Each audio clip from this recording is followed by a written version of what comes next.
out there, rock and rollers. Welcome to the 96th edition of the Ugly American Werewolf in London Rock Podcast, hosted by me, your buddy Mac B. the Wolf, and I will be joined as usual by my partner in crime on the U.S. East Coast, Gary Action Jackson. But this is a super special podcast for us today, guys, because we finally are realizing a dream that we kind of put forth during our third episode, which was on Pink Floyd's Delicate Sound of Thunder movie and soundtrack album. And that's that we're going to have on Guy Pratt, who was bass player in Pink Floyd for many years. He's an amazing session man. He's had an incredible career. And Gary Kemp, probably best known for his days as the lead songwriter, guitar player in Spandau Ballet. But at the moment, not only are they hosts of their own amazing podcast, the Rockonteurs, where they have legends on all the time. At the time of recording this, they just had on Julian Lennon, and it was a wonderful show. Just so glad to hear Julian is back in action.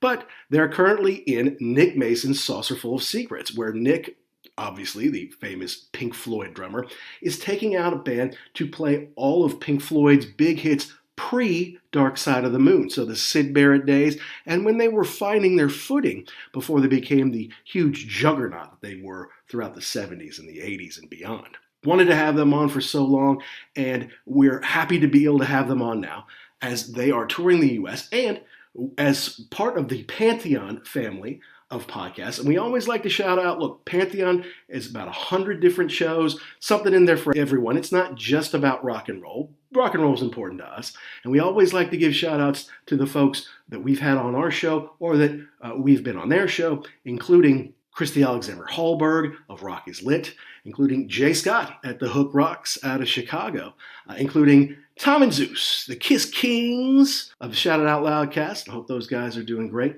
And of course, Paul Stevenson of Vintage Rock Pod and This Day Rocks. Of course, Paul was very handy in helping us get our last episode out on the Police's Ghost in the Machine, and I hope you guys had a chance to listen to that one.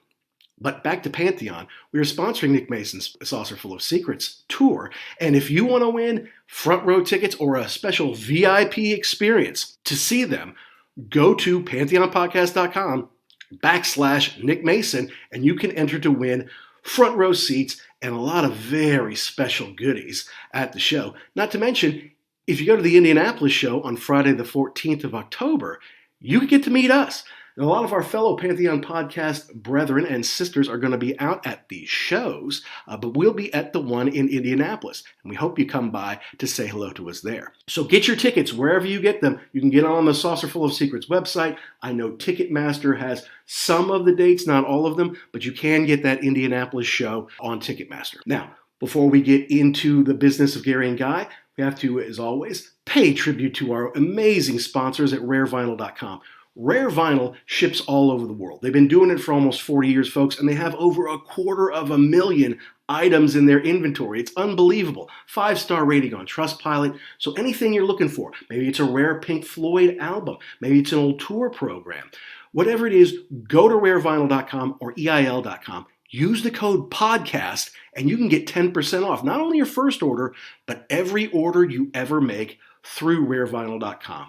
You want rare picture discs, you want a 78, you're into classical music, you want a DVD, whatever it is. They've got it in great condition. They can get it to you in great condition. So go to rarevinyl.com for all your vintage vinyl needs. So with that, back to Gary and Guy. We wanted to have these guys on for so long. Our third show ever was on Delicate Sound of Thunder, which of course Guy was a very big part of. And I think it was our 69th show that we did on A Momentary Lapse of Reason. Now those albums won't be what they're focusing on this tour. But if you're Pink Floyd fans, you might want to give those a listen. What you'll definitely want to listen to is our 75th episode, which is my review of The Saucerful of Secrets live from Royal Albert Hall this past spring, where I basically sat on the stage and got to sit right near Gary, watch him fiddle with all his pedals and toys and stuff, and we talked to him a little bit about that. But I think you're going to be knocked out by some of the little insights that Gary and Guy give us here. Some of it, kind of emotional. Some of it, they're just having fun. If you know their show, The Rockonteurs, you know they're fun. They're having fun. It's a conversation, and they're laughing. They're having a good time. It's not all very serious. And even though we talk about some serious stuff on our little episode here, they make it light. They're real pros, and they're a lot of fun to talk to. And we probably could have spoken to them for hours and hours if they would have given us the time. But we're happy to have the time that we did.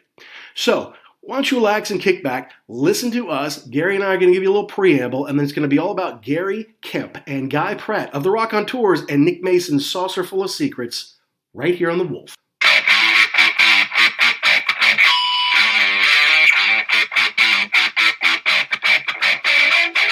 So how cool is this, Jackson? I mean, think about this. We've been doing this almost 2 years now, right?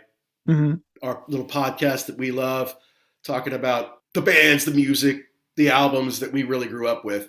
And when we first started, we didn't really know what the heck we were doing.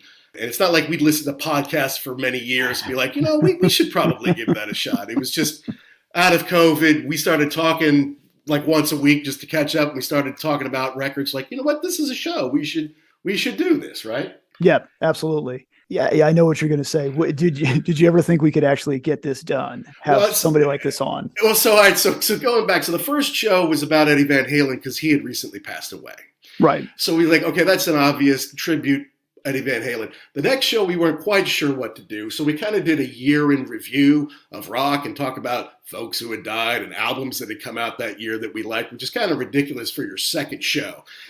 Even though it's kind of towards the end of the year, it's kind of silly that we would have done that. So then for the third show, I'm like, all right, we got to do a record that I know we both like, that we know backwards and forwards, that was important to us, and that we can go really in depth on. And we chose Delicate Sound of Thunder, both the movie and the album, because we both had it. And I had received, I think that Santa Claus had brought me this big, huge, beautiful, enormous, ridiculously expensive. Yes, the Pink Floyd, The Latter Years 20-disc set, which included the remastered film and the record with bonus tracks that from the original concert that they left off the album just because they couldn't put that many out there. And I remember we were talking about Guy Pratt during that show and talking about how he has a cool show, The Rockonteurs, that people should listen to. And he's a funny guy and he's a bit of an actor. And it's like, yeah, maybe we could have him on one day. Ha, ha, ha. And here we are. It's about to happen. And I think, to your point, we did know what we were doing right off the bat, so we were kind of just fumbling around. But I think we definitely, whether consciously or unconsciously, modeled ourselves a lot like the Rockonteurs, just because of trying to keep it light, trying to keep it fun. But obviously, those two guys, Gary and Guy, because they're so into the music scene, with all the different, they can get heavy hitters that we can't. So to your point, to think that we can actually talk to these guys live and in the flesh, well, not live, but live, but not in the flesh over Zoom. Yeah. If you would have told me that on the first recording, I would have said, nah, you're out of your mind. This is just going to be a little deal from now on. Right. Yeah. We'll see how long Mac wants to do this. He'll get bored eventually and we'll, and then eventually we'll stop. We'll have to go do something else. But it was that third show where I started to feel like, oh, now this is working. This is something we can do. Just talking about Eddie Van Halen was fun. We really didn't know what to do yet. We didn't understand the technology and all that.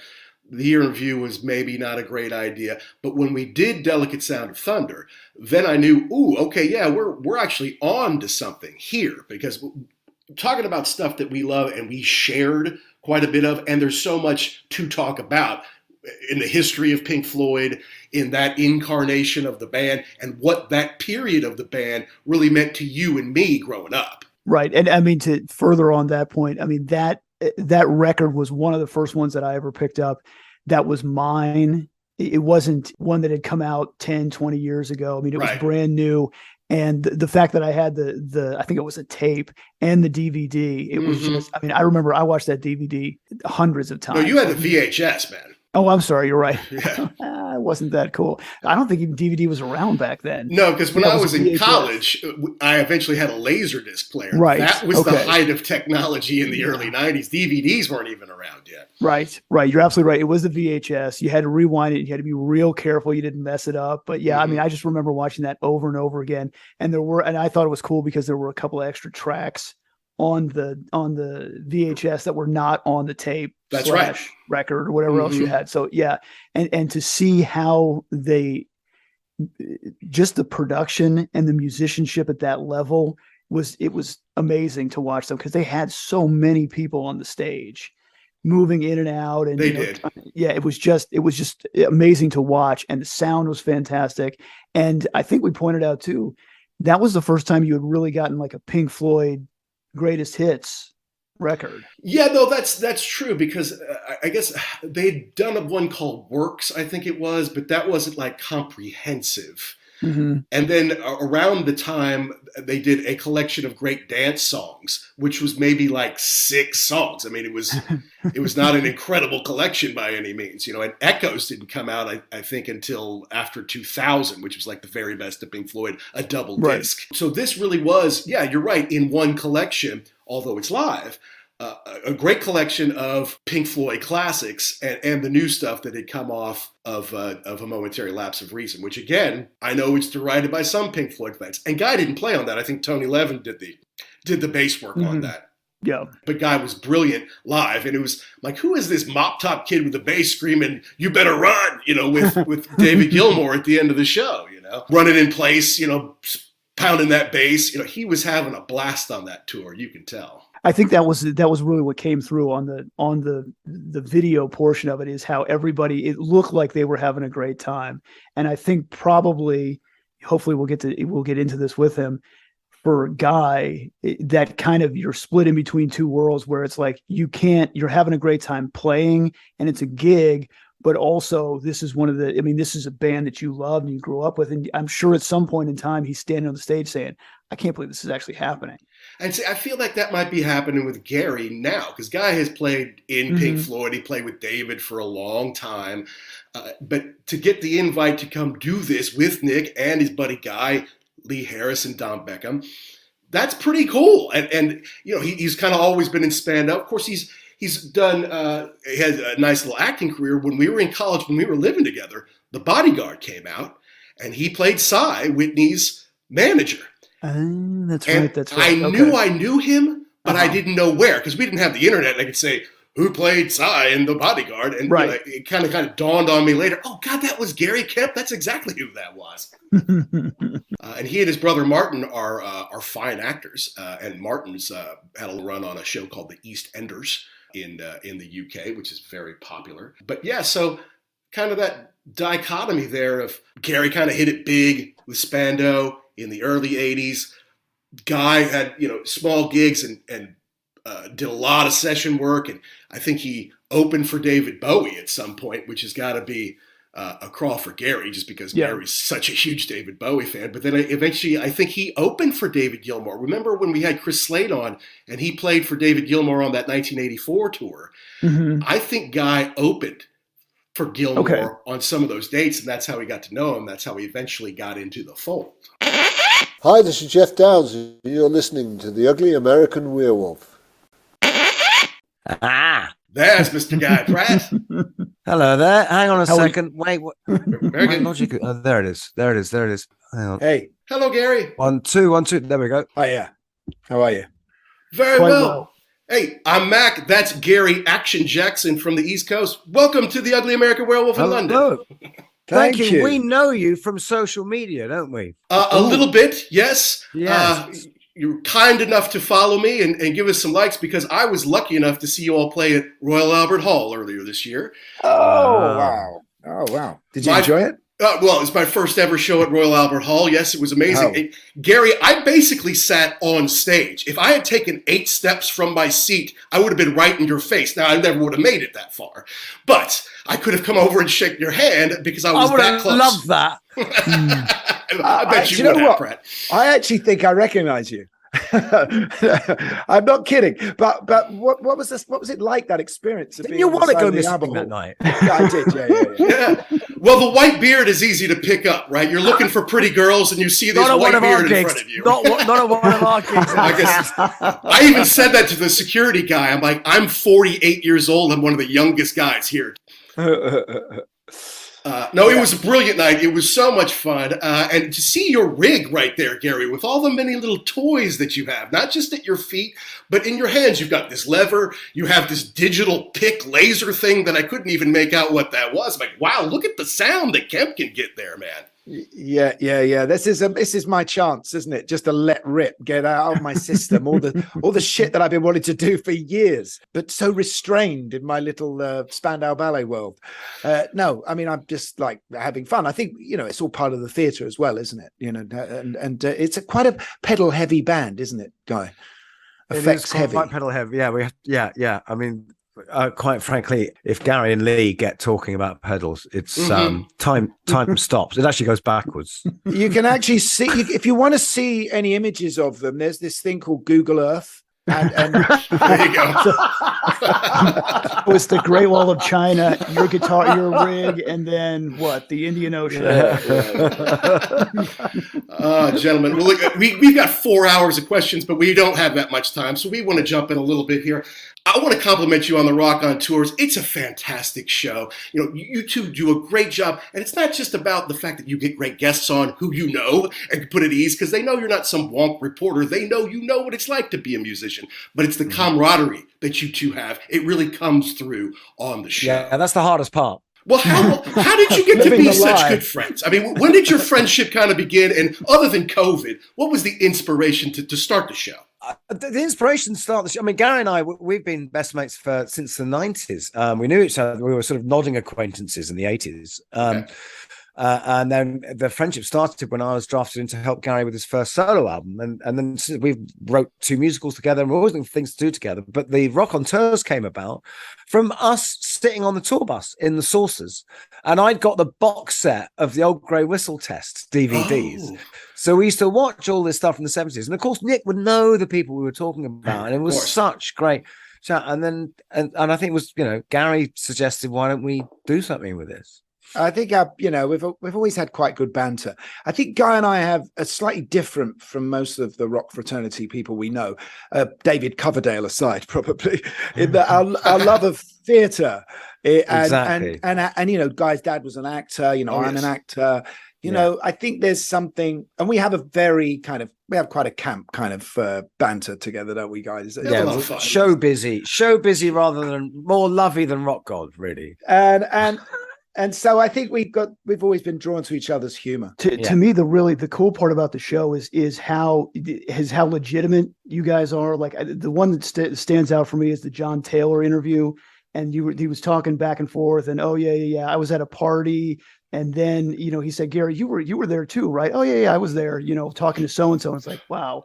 Not just people interviewing them, but like the interaction. It's more of a conversation than an interview. Yeah, that's what we hoped when we put the idea together. Well, because that's all. I mean, that's all we can do. We're not journalists. Do you know what I mean? It's we can and don't want to be. Frankly, I don't blame you. Yeah, it's like you're looking forward to listening to a conversation between people who are friends, both the two of you and then your guests. But I mean, sometimes they're also our heroes, which we have to get over. We've got Noddy Holder coming up this week from Slade. That was the first band I ever saw live. Some of the first records I ever bought was Slade. That's amazing. They made me want to be on stage. So doing that. But Guy's entire life is about playing with your heroes, isn't it, Guy? Yeah. It's true. So what's that like? Just real quick, like you guys getting to play with Nick and these songs that I would imagine you grew up loving. It's amazing because I played with. Because when we started this band, I'd only ever played 2 of these songs with him. Right. Okay. Despite having played with him for years. So to me, what's great is despite having all this history with Nick and all this history with Pink Floyd and David and everything, this is still a new band. Mm-hmm. So and the fact that so few people have played these songs gives it I think a freshness and a kind of punkiness that that is missing from so much of today's heritage rock. we move on stage, which makes us look very different from anyone else in Pink Floyd have ever done. And we chat. No, but it's because Pink Floyd were a pop group, and this is Pink Floyd as a pop group before it was this vast faceless obelisk that was so important. Not that there's anything wrong with that, but it's like I said, the lovely thing is that because it's especially the comparison between people say, oh, Gary Kemp, Spandau Ballet, but the point is all great music movements all started with a club and a band in a club, right? And that's like the UFO club and Pink Floyd, and then it's and then clubs done that, then it's Spandau Ballet and the Blitz. So everyone comes from a similar place. The nub is the same thing. And Yeah, so I think what's lovely for us, go on. I was just going to say what's lovely for us is that I look back at Nick and I see that kid on stage at the UFO, and that reconnects me with me on stage at the Open Anchor, and I see Gary on stage at the Scala or whatever, you know, and it's that's the thing. It's a kind of no, I think that's absolutely right, and I think what's really joyful and makes this whole tour much more interesting is when we're on stage, we play numbers like Bike and Emily Play and Vegetable Man, you know, that Syd Barrett wrote. So there's a lot of humor and whimsy and that sort of psychedelia, obviously. But at the same time, we'll take on serious work like Atom Heart Mother and obviously Echoes, which you know, has a much more weighty historic feel about it. So, and I think that combination of dark and light that the show seems to be about. It's not that much dark. It's all lit, isn't it? That's right. No one's ever turned the lights off. But I think is what, you know, gives the show something unique in this genre. Well, and it's a great night out. It's a full it's kind of it's you know, you it's the evolution of rock music, because it's kind of by the time you get to Echoes, that's kind of where it went, you know. And we've been using that sort of blueprint ever since. So that's the lovely thing of going from jangly to, you know, whatever. Yeah. Well, there was one special moment from the show that I want to mention really quickly. Gary, you sing Arnold Lane. Not to give away any spoilers, but you sing Arnold Lane, which is one of Pink Floyd's very first big hits. Afterwards, Guy kind of reminded you know something, Gary? The last time that was played on this stage, I was here. He was with David, and your hero and so many people's hero, David Bowie, came out and sang it that night. And I believe, if I'm not mistaken, that was kind of his last public performance. It was his last ever public performance. Yeah, it was his second from last ever gig, but the last one was some charity thing in New York, so that doesn't count. I've decided. And I don't know if it was the last time it was played on that stage, but that's the weird. I mean, it might well be the only two times that song's ever been played on that stage, and I've done both of them. So well done. Pink Floyd with Syd never played the Albert Hall, of course. So, Games for May. Games for May. So they did. Of course they did. We should know that. I was just testing you. And but that must have been special for you, Gary, afterwards, because you said, gosh, I'm glad you didn't tell me that beforehand. But looking back now, that must be a special moment for you. Yeah, and there's also another Bowie connection, obviously, because See Emily Play, which I also sing, we do in the set. The first time I ever heard that was Bowie's version. It's still the version that you know, that I always thought that was a Bowie song. Well, I kind of didn't, but you know, it felt like a Bowie song. And then when I heard the original later on, when Dark Side of the Moon comes out, and I buy Relics and I hear it, you know, it took me a while to get my head around the original version. So I think, you know, that influence of the pinups arrangement, it still stays with me a bit. And I think I throw a few of those riffs of Mick Ronson's into the mix. You do, but I'd like to have one thing here, which is what was interesting when Bowie turned up to do that song is you know, because David Gilmour has always said half jokingly, no Syd, no Bowie.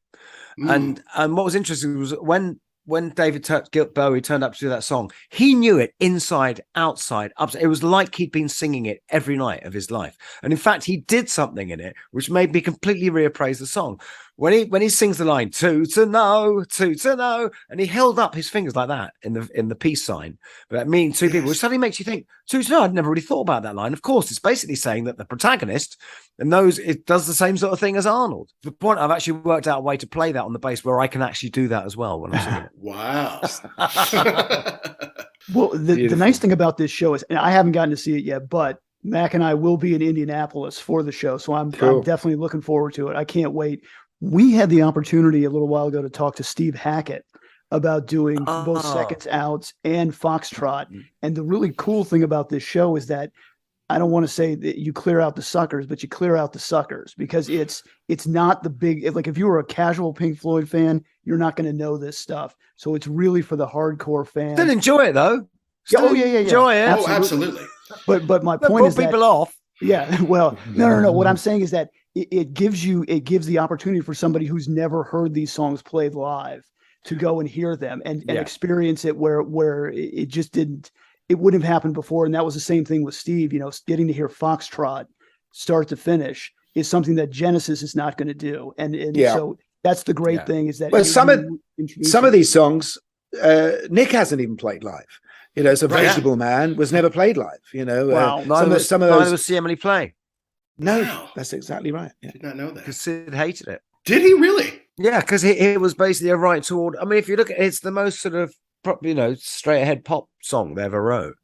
Arnold Lane, you could say, is similar, but it's it's brilliant.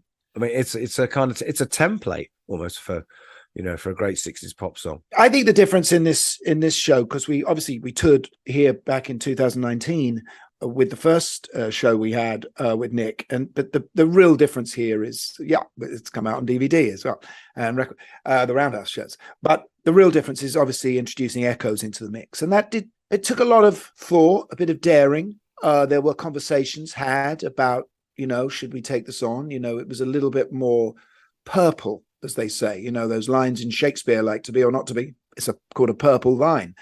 For an actor, it's quite intimidating because so many people have got opinions about it. And I think introducing echoes into the mix was one of those tracks.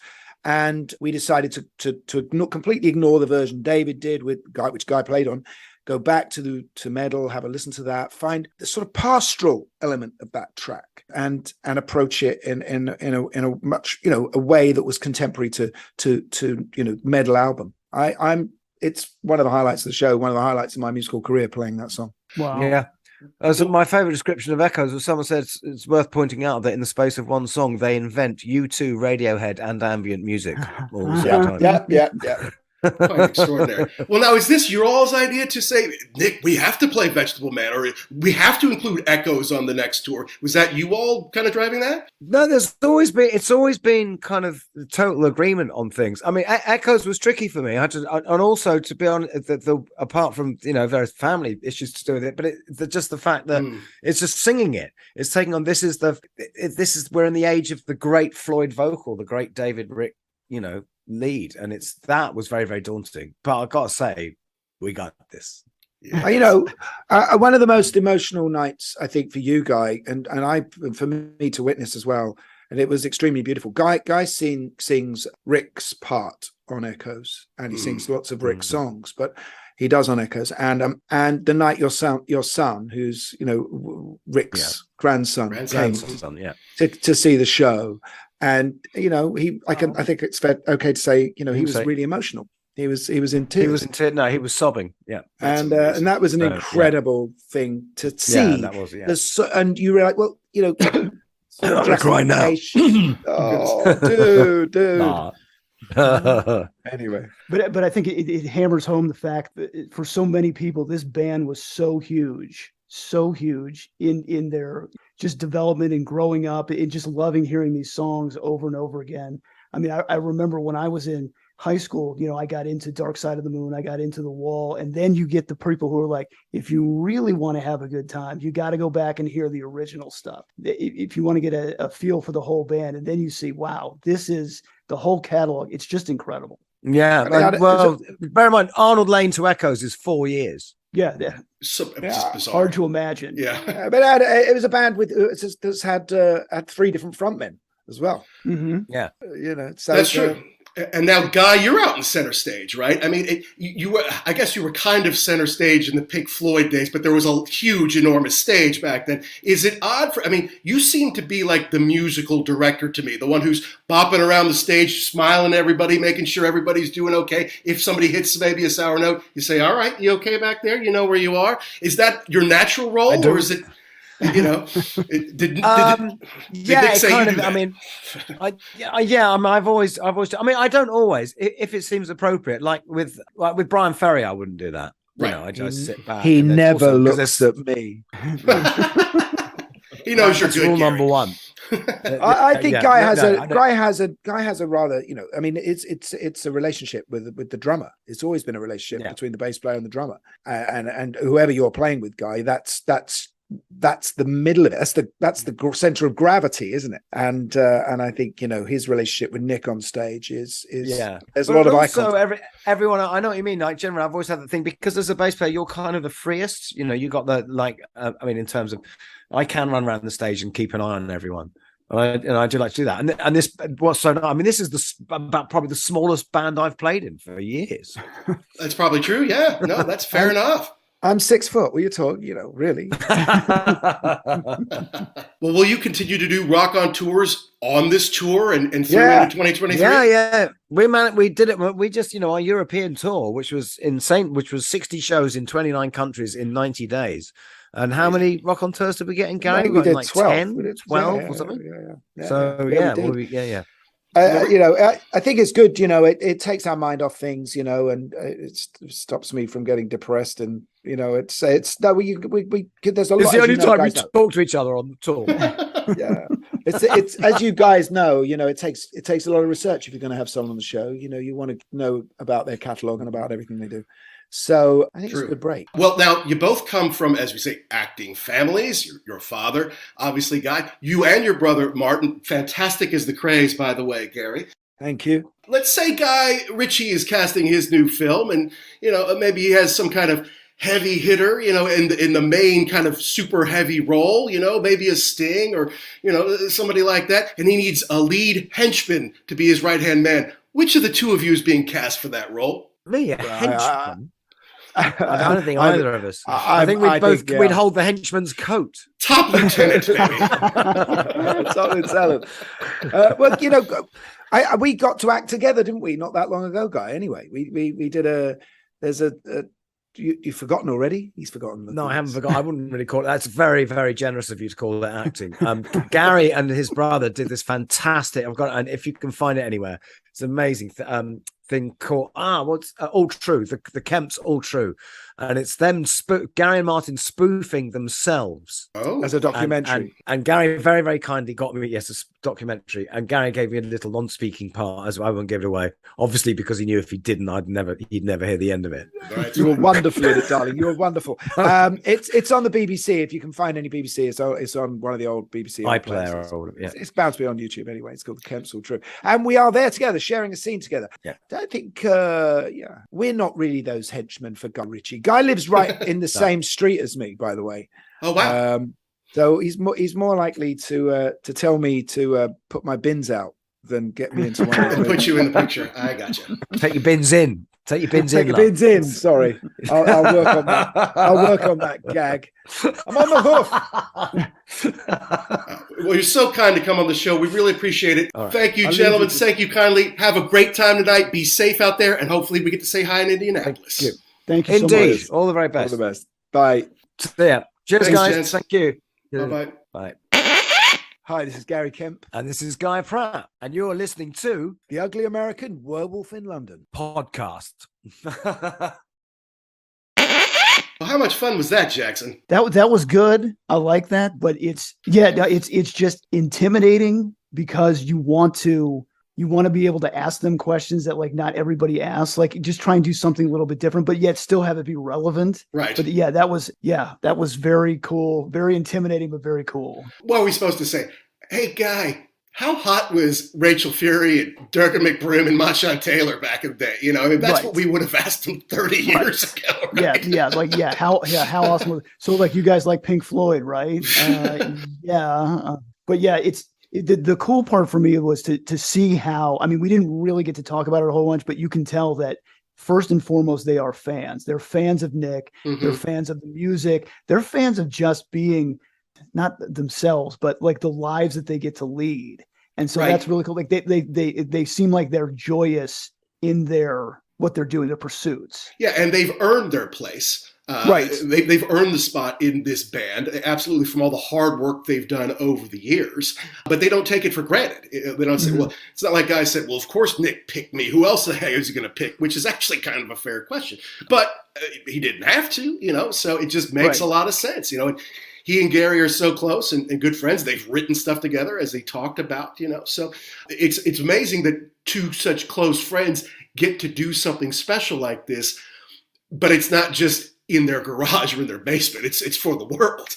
I was kind of thinking about that too, because it's a grind to tour, especially in the United States. You got a lot of downtime getting from point A to point B. I mean, even if you're on a tour that has planes or whatever, I don't know what they're doing, but there's a lot of downtime. So to have that friendship and that camaraderie with the band, And then they, like I said, they get to do their show on the road, and it all comes together. I'm sure that's got to make it a lot easier and a lot more friendly during those long stretches of nothing on the tour. Yeah, definitely. I got to believe you're right there. And they're on a pretty robust tour here. I mean, over the next 6 weeks or whatever it is. I mean, they're not letting a lot of grass grow under their feet in any particular city or venue or anything. They're hitting it pretty hard. And I was kind of thinking about that while we were talking to them. Like, from where I live to Atlanta is about 5.5 hours of the most boring drive you're ever going to have. So it's just, there's a lot of window time. There's a lot of just like, wow, what else can we do on this bus?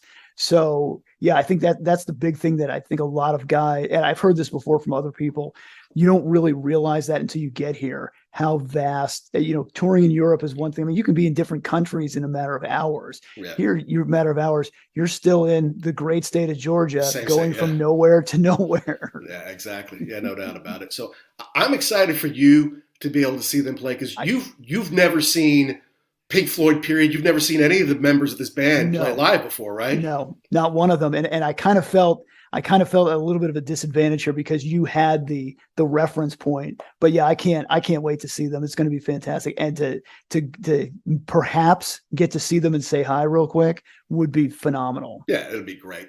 And so yes, I was very fortunate to see Pink Floyd live on the Division Bell tour in Tampa Stadium, the big sombrero, before they turned it into a pirate ship or whatever they have now for Tom Brady. And that was really special. And I should have dropped out of school for a month and just toured around with them, in retrospect. I was kind of thinking, well, and later in the 90s, they'll do it again. And that didn't happen. Right. But here's an interesting fact for you. Gary's talking about doing your research. We came very close to seeing Guy play in 1993 and didn't know it. Oh, right. Because we had tickets to see David Coverdale and Jimmy Page in the Orlando Arena. They canceled the European tour. They canceled the North American tour because they just weren't selling. Grunge was kind of killing all the classic rock. And they could have done theaters, but I don't think Coverdale wanted to do that. They did eventually do a tour of Japan where they not only did, obviously, Coverdale Page stuff, but they did some Whitesnake stuff. They did some Zeppelin stuff. And their bass player was one Guy Pratt. Interesting. Now, he wasn't on the album, but he was on the tour. He's supposed to come to North America with them. That would have been the first time we'd ever seen Guy Pratt. And that would have been great for that. That would have been great for a lot of reasons. I'm really sad that they canceled that tour because I was really looking forward to that. And it just goes to prove how somebody like Guy, when you get to be, and we talk about Tony Franklin a lot on this program too. When you get to be of that ilk, like, your phone doesn't stop ringing. I mean, everybody wants the best, and you get into that rarefied air. So yeah, it didn't. You saying that, I didn't know that on the Coverdale deal, but I have no problem believing that at all. That he would have been one of the first people they would have called. Yeah, I mean, look, he played with Madonna and Michael Jackson before he was in Pink Floyd. We reviewed The Queen is Dead by the Smiths late last year. When Andy Rourke had drug possession issues and couldn't do the North American tour, guess who played bass on that tour? And I know for Michael Jackson, I don't know if it was him or musical director, whoever it was insane about getting the top of the top musicians to play with him on stage. Of course, yeah. Yeah. I mean, you don't have to get 1B. You get one, right? You're number one. That's correctamundo. The only person you need. Yeah, absolutely. So that's really cool, and it's nice of them to do this. I mean, I know they're out promoting the tour, and they've been doing this for decades, so they're used to it. Not to mention, from their show, they don't have a hard time talking to people. Correct. But to make time for us and for our fellow Pantheon podcasters, I think it's pretty cool of them to do it. Yeah, absolutely. And I like the fact that they weren't super focused on the 4 talking points or whatever they have, about the show. They were kind of loose. They could talk about other things. I really appreciated that, because not that we've done a ton of these interviews, but the ones that are like, okay, no, A, B, C, D, and then I got to go. Okay. We'll do it any way you want, but to have more of a conversation. I mean, we could have talked to those guys for a long time, forever, and even in that short period of time, they did get pretty personal. I mean, he's talking about singing Rick Wright's parts, man. How could that not tie your stomach up in knots. You know what I mean? And then it goes. I think about what is it like to be a true professional musician? How do you do? I mean, I was getting choked up. I don't have any connection to any of these people, and I'm like, wow, what? And to stand there and to do your job, to belt that song out when you know there's so much riding on that. Woo, and to play the bass at the same time, because there are certain songs that I can't even sing by myself in the car because I get choked up doing it. And there's nobody there watching me, right? Right. If I want to cry, I can in the living room, but I can't spit it out. Not only have to spit it out, you have to do it in key. You have to do it in the right time. You have to say the lyrics right, and you have to continue to play your instrument while thousands of people watch you. It's got to be so emotional, and it's very sad that Rick is no longer with us. He just seemed like a real gentleman to me, and the coolest, just the most chill human, the one who didn't carry a whole lot of beefs with him, whereas some of the other guys might still hold some of that stuff. And you got to have that guy. You got to have the guy that can cool everybody out, because you're right. I mean, the legendary stories of the people in the band who got mad at each other. You need that guy to just say, okay, listen, you're mad, but we got to keep marching toward the same direction. Everybody needs to cool out. That can't be underappreciated or underestimated in a band like that. And I think you're right. He was that person. And yes, it is sad that he was, he's no longer with us. I'm really glad, talking about The Delicate Sound of Thunder, that even though, and Momentary Lapse, even though he wasn't an official member back then, he was included on that, because you can go back and watch him play with the band, and that's great. That's right. And I mean, I think that was legal stuff, to be honest with you, and he was welcome back in on Division Belt, but the thing is, I don't know how much that really mattered to him. I'm sure, he would have liked to have been a full share member of the band he helped found, but the fact of the matter is, when they kind of dissolved Pink Floyd and that David was touring in the 2000s with Guy, Rick was with him. And to me, because, and I've got some of those, right? I mean, this is David Gilmour live in Gdansk, where I think, they may have also had some orchestra with him or whatever. To me, that's basically Pink Floyd. I mean, no offense to Nick's not there. But if you took the drummer they had out and put Nick in with Rick on stage with David and with Guy, suddenly that's Pink Floyd. Right. Correct. But the cool part about that story or that analogy is that if it's David Gilmour, right? That's who you're showing up to see. And the fact that he wanted Rick there shows that they were friends, that they enjoyed each other's company, and that he valued his musicianship in addition to all that other stuff. Because like I said, I mean, it wasn't a Pink Floyd show. There was no legal or any other reason to have him there other than, I like you. I like the way that you play. You will add to this performance. And Rick wasn't like too proud, like, no, if we're not doing the Pink Floyd thing, or it's not David Gilmour with Rick Wright, no, he's like, yeah, let's go out and play these songs that I helped write, that I play well, and with Guy, it's that's one of the ones I really regret missing. I mean, I know you regret not seeing Pink Floyd, but I was trying to work out a way to go see David Gilmour in Chicago in, I think, 2007-ish. And for whatever reason, it didn't work out. And I figured, well, I'll get another shot at that. And I guess that's still a possibility, but I'm not going to see him with Rick. And that's too bad, because that man was special. Yeah. And I guess that just goes to prove don't ever count on there being a next time. If you got a shot, take it, because you never know. That's right. And that's why we're going to Indianapolis on Friday, October 14th, to see these guys. I can't wait. I cannot. I mean, I was excited before, but now I'm over the moon excited about this. I just can't wait. I can't wait to do this. You're going to love it.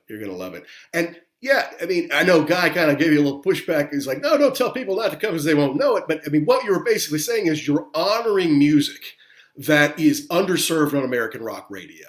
That's what they're doing, right? Because you and I grew up on classic rock radio, and we've heard Dark Side of the Moon 10,000 times. And we've heard Wish You Were Here 5,000 times. And we've heard The Wall Inside and Out. But I'd never heard Vegetable Man until I saw them play it live, to be perfectly honest with you. And you never would. And if they took that the wrong way, I apologize, because that's not the way that I meant it at all. What I was saying was that you clear out all of the AOR stuff that people, that the casual fan, I guess, would be familiar with. So what you're getting to see is basically like a treasure box full of stuff that has not been played. Mhm. Certainly we've never heard it before. And if you are a fan of the band, you are going to love this, because this is the beginning. Really, this is what Dark Side of the Moon, this is what The Wall, this is where it came from. Right. The beginning of this. And so to get an opportunity to see that and played by people who are really enthusiastic about it is going to be fantastic. And Guy made a point. He said, look, when I was in Pink Floyd and with David, I only played 2 of these songs before. And I know one was One of These Days, Mhm. which they opened with in Europe, or in UK, which is fantastic, which I know because that was on Delicate Sound of Thunder. And I think Careful with That Axe, Eugene, may have been the other one that they played with Pink Floyd on that tour. Now, wait a minute. What was the one that was not on? There was one of those ones. Was One of These Days not on? I can't remember which the track was now. That was on the VHS, but wasn't on the record. I'd have to go back. That was and on look. the record, but I don't know. The two of them get combined in my head because they're synonymous with each other. But yeah, I mean, that's a great track. I can't wait to hear it. All right, so let's run through it one more time. Mm-hmm. Go get your tickets. You can go to Nick Mason Saucerful of Secrets, go to their website, go to Facebook or wherever to get your tickets for these shows. You can also go to pantheonpodcast.com/Nick Mason and sign up for a very special VIP experience, which includes 2 front row seats and lots of special little goodies, not to mention the chance to be on a Pantheon podcast like Ugly American Werewolf in London. Yes, please get your tickets. We'd love to see you there. We'd love to have you on the show. I can't wait. This is over the top, and I'm just glad we get to be a part of this. Yeah, really special for us as huge Pink Floyd fans. I guess we've also done the Momentary Lapse of Reason album at some point. That was earlier this spring. I can't remember which number show that was. But everyone can review Dark Side of the Moon, right? Anybody can review The Wall. Right.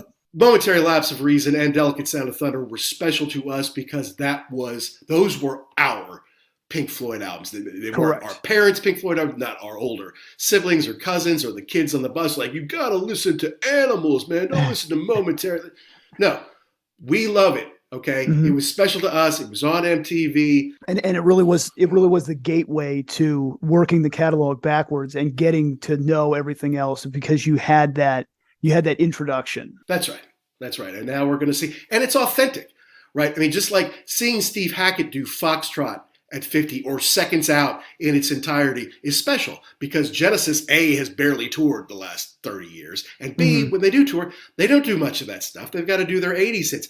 Peter Gabriel really only does Peter Gabriel solo stuff when he tours. So you want authentic Genesis played by a member who made it, you got to go see Steve Hackett. And if you want to see, because Pink Floyd, like Guy said, only did 2 of those songs while he was in the band.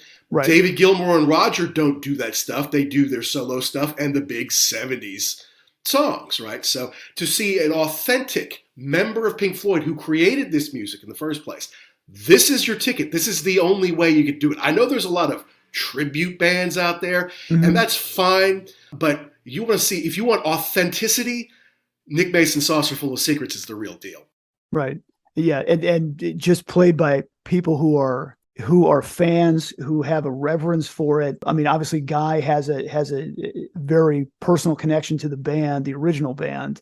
To see that, you're not going to get this anywhere else. And the other thing too is to see it in more of an up close and intimate venue is going to be awesome too. Right, you're not in a football stadium or a basketball arena. You know, you're going to be in a nice place. So, or Hyde Park. Yes, that's right. Yeah, that's exactly right. Yeah, so really looking forward to it. Absolutely.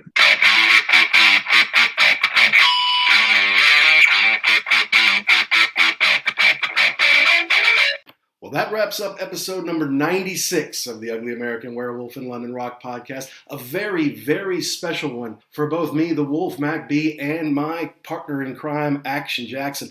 Finally got to get the Rockonteurs themselves, Mr. Guy Pratt and Mr. Gary Kemp, on the show. Of course, they are the battery of lead singers, bass and lead guitar player in Nick Mason Saucerful of Secrets, which, if you haven't figured out yet, we are big fans of and are sponsors of their tour.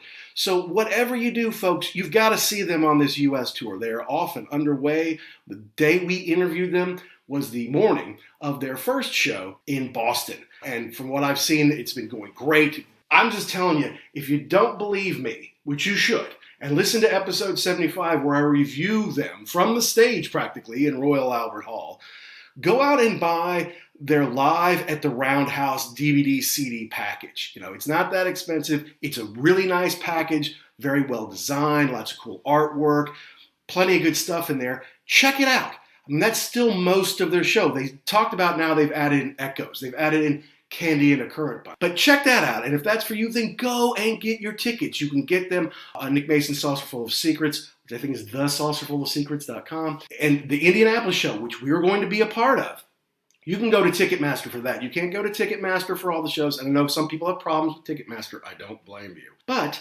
having said that, Ticketmaster is selling shows to Close Hall, which is on Butler University campus, for Friday, October 14th, and that's where we're going to be. So not only can you see Gary and Guy, see Nick Mason's Saucerful of Secrets, but you can come meet us and then possibly get onto the show. We'd love to meet you.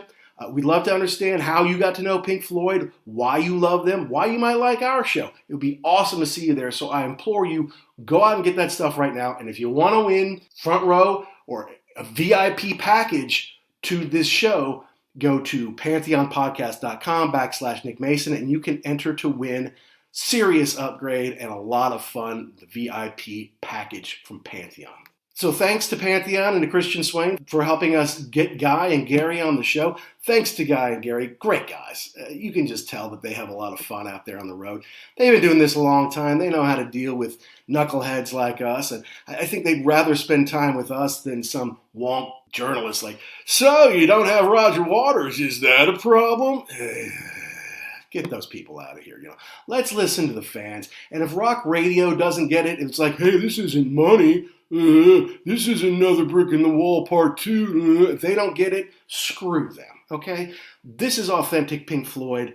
This is an amazing show. You want to go back in history and see something really cool and see what all that money and time and Wish You Were Here and Animals, how did that become? You know, how did they get to that point?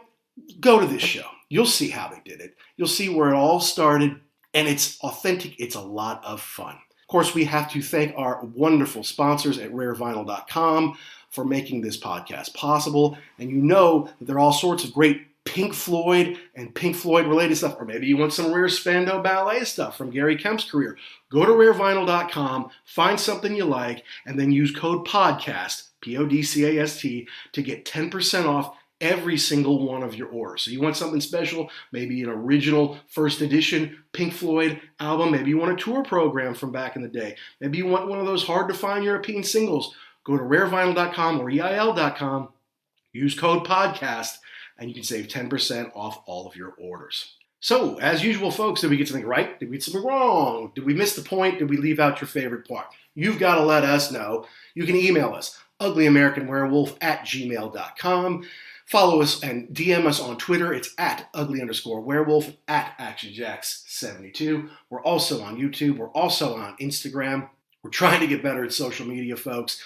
But most importantly, go see Nick Mason's Saucerful of Secrets in America. Don't miss out on that. It's going to be hard to top that interview for us just because we've wanted to have those guys on for so very long. And with the 100th episode coming up, well, we might have liked to save that one for the 100th, but we're trying to promote their tour. By the time our 100th comes out, that tour will be just about over. But we will have some pretty exciting guests coming up.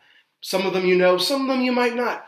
But we're having a lot of fun here on The Wolf, talking rock and roll, hard rock, classic rock, prog rock, heavy metal, early MTV, everything that we love with some very special guests. So please download and subscribe wherever you get your podcasts, iTunes, Spotify, Apple's. Good Pods is very good to us. Anywhere you do it. And if you think about it, hey, give us a positive review. It really just helps us find more rock and roll things like you out there. So can't even tell you what we're going to be doing next week, but know that we're excited about it, and we have a lot of fun stuff coming up on the show in the coming months. So from me and Action Jackson to all you rock and rollers all around the world, be cool and stay safe.